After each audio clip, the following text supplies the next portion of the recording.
Hello everyone, this is Ram Prasad Pujari and I welcome you all to a new playlist on microcontroller boards and single board computers. So this playlist will have videos on microcontroller boards as well as single board computers. So let us start our playlist with a session on most popular microcontroller board, which is Arduino. And today we will focus on one of the microcontroller boards, which is Arduino Uno R3. If you want to start working on Arduino microcontroller board, then it is not enough if you just have the hardware or the physical components. So you also need a software because this microcontroller is a programmable device, so you need to write a program. So we need a software called as Arduino IDE. Arduino program is a simplified version of C++.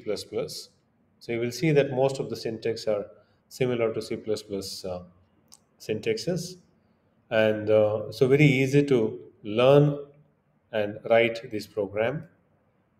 You can download this software from the official website, that is arduino.cc, and this is the latest Arduino IDE version.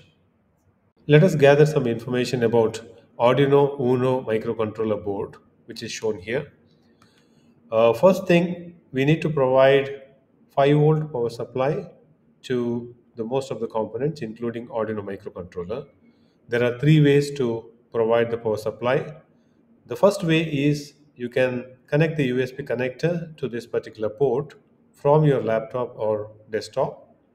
So that way you can power this board. You can provide 5-volt regulated DC. And advantage of using USB connector is that you can also load the program from the Arduino IDE software into the microcontroller.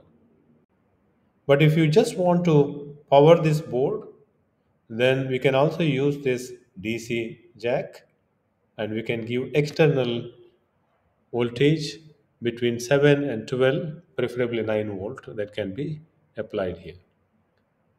The third way is we can use the V in and ground pin. So here again, any voltage between 7 and 12 can be fed. But if we are powering using these two ways, then we need a voltage regulator. So this board has a built-in regulator and that can be used to regulate the voltage. So this is the core component of this microcontroller board, which is nothing but a microcontroller. And this board has Atmega 328 microcontroller. Now just look at the pins. This board has got 14 digital input output pins, and these pins can be programmed in the input or output mode.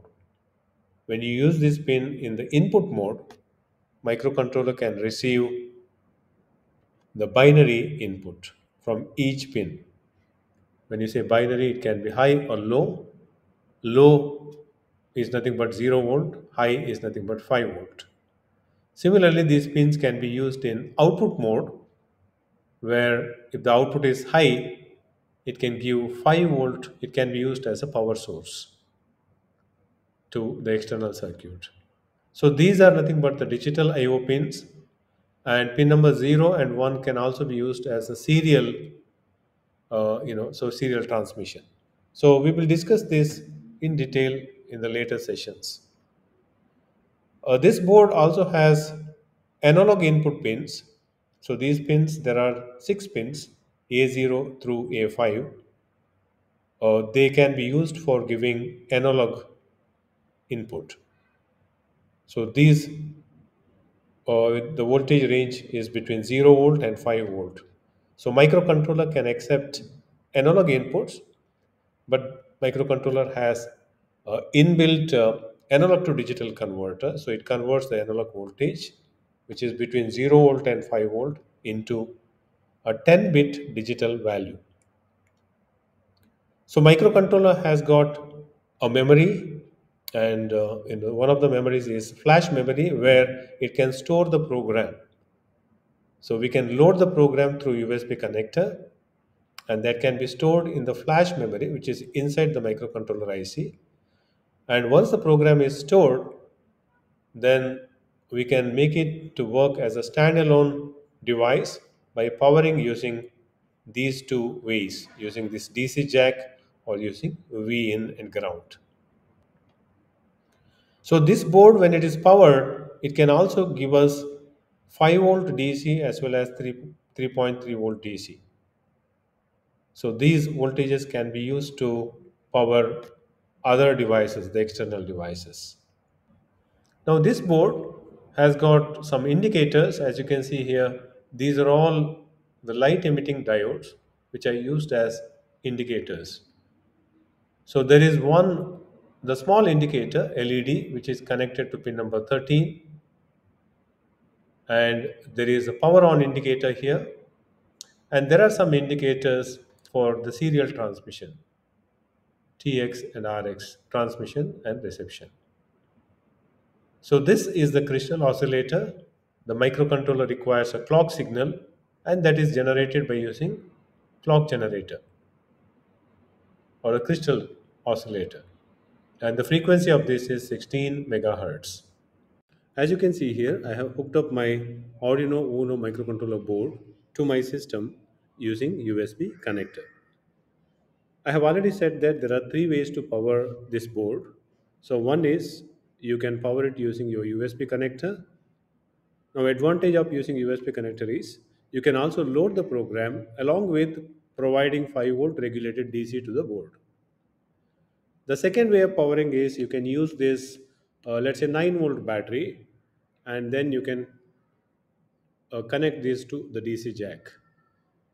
And the third way is you can use V in pin, so which is here, the V in pin, and using that V in and ground with external power source, you will be able to power this board.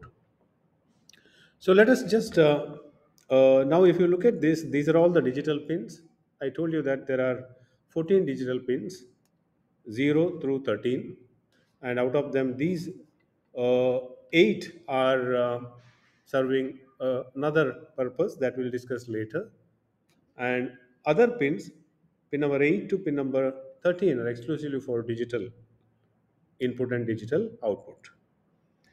Now, as you can see here, so there is this LED which is connected to pin number 13 is blinking, and it is on for 3 seconds and off for 1 second. I have written a program, and this program is already uploaded into this microcontroller. As I mentioned earlier, microcontroller has a flash memory where the program can be stored. So now this is already stored in the microcontroller, so it can work independently. So even if I disconnect this USB connector, and if I power this board using 9-volt battery, still you can see that this will work. You can see that this is on for 3 seconds and off for 1 second. But if I want to modify the program and upload it again, then I need the USB connector, and for writing the program I need Arduino IDE software. Now this is about the hardware part. As I mentioned earlier, microcontroller is a programmable device. So you need a software to write a program for microcontroller. And in this case, we use Arduino IDE. And this particular software can be downloaded from official website, and then you can install it. As you can see, right now I'm using this Arduino IDE software. And using this software, you can write the program, and there is a text editor here. And after writing the program, you can verify this program for any error.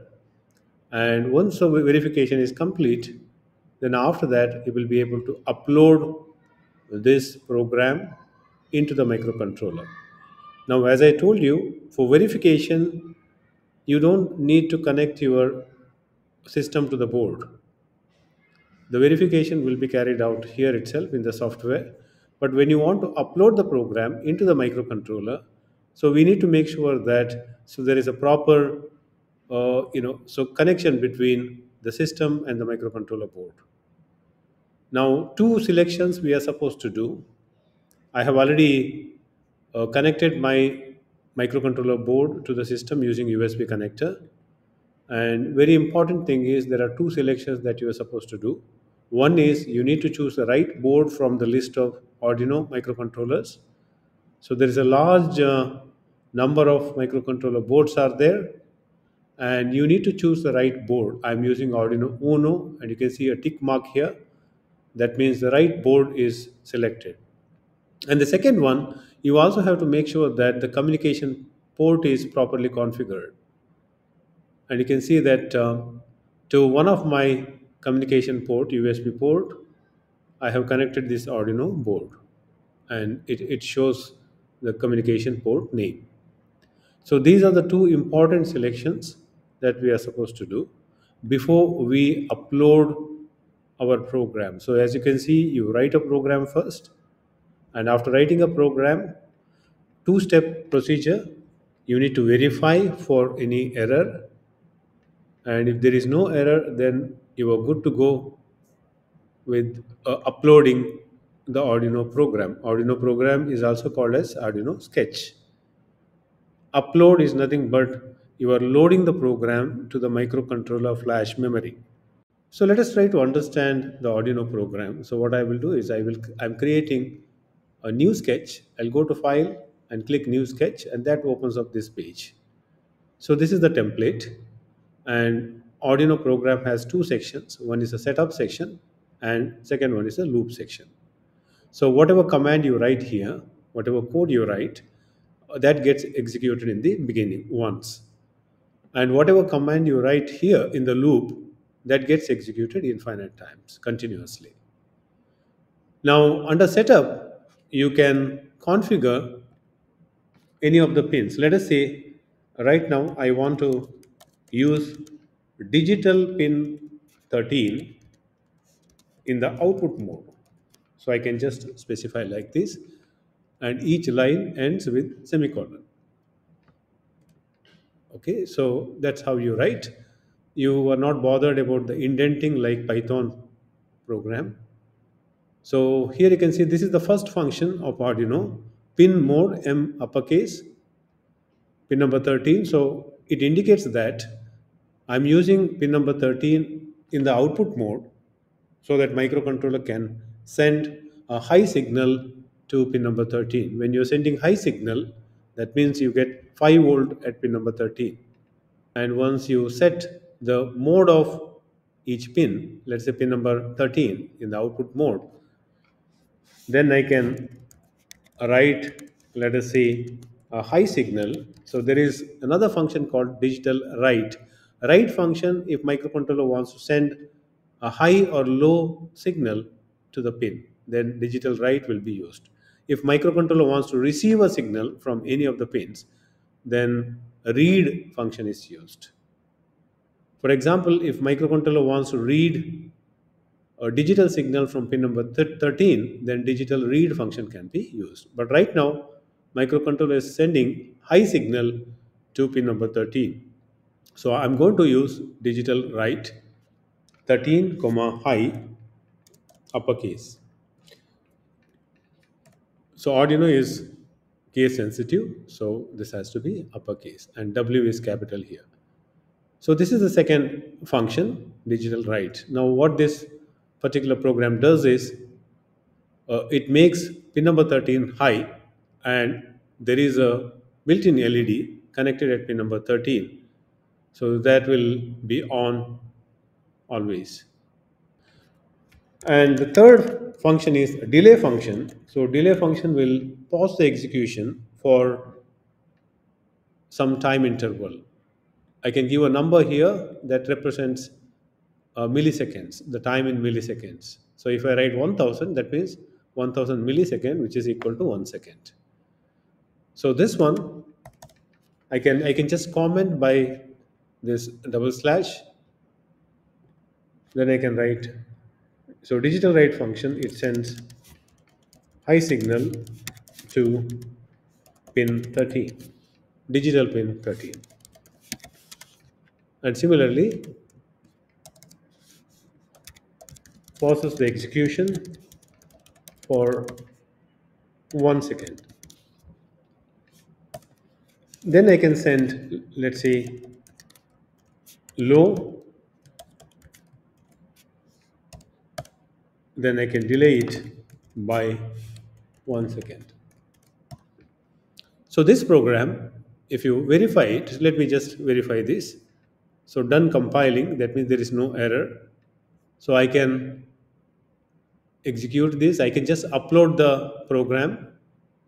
So you can see that the program is now uploading. So it has been uploaded. I have uploaded the program, and as you can see here, the LED at pin number 13 started blinking with 1 second delay.